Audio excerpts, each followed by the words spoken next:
गईले बाजार भोला गईले बाजार गौरा जी सोचे लिमने माँ में भोला गईले बाजार भोला गईले बाजार गौरा जी सोचे लिमने माँ में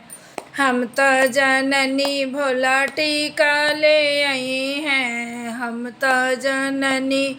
भोला टीका ले आई है टीका ले आई है भोला टीका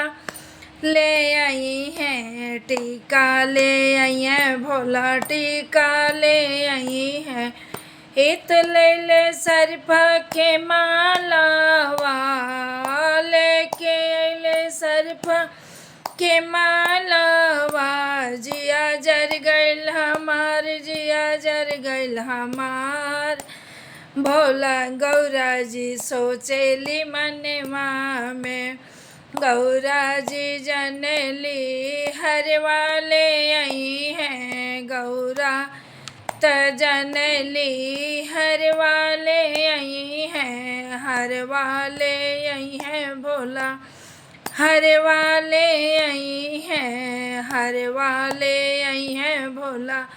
हर वाले आई हैं एक लेके अले सरफा के मालावा लेके अले सरफा के मालावा जिया जर गल हमार जिया जर गल हमार गौरा जी सोचेली मनवा में भोला गईले बाजार भोला गईले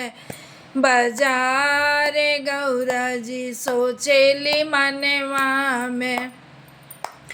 हम तो जननी भोला सेंट पाउडर लाई हैं हम तो जननी भोला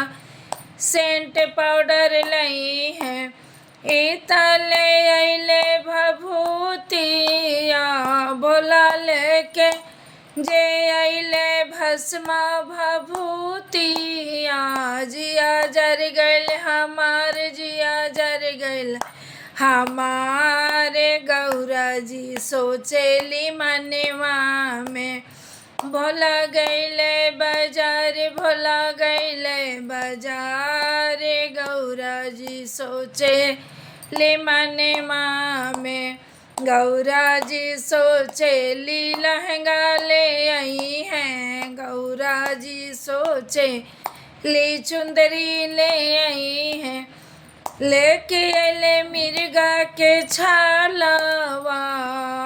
लेके अले मिर्गा के छालावा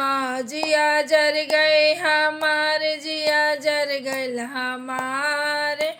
गौरा जी सोचेली मनवा में भोला गईले बाजार भोला गईले बाजार गौरा जी सोचेली मनवा में। बहुत प्यारा ही महादेव के गीत बा आ देखी जा जे कैसन लगता। अगर अच्छा लगे तो लाइक शेयर सब्सक्राइब जरूर करें कमेंट करके भी बताएं लोगन जो गीत कैसन लगता। हमरा लोगन के बीच में यूट्यूब और फेसबुक पर दोनों पर बा और देखिए कमेंट करें। नमस्ते प्रणाम।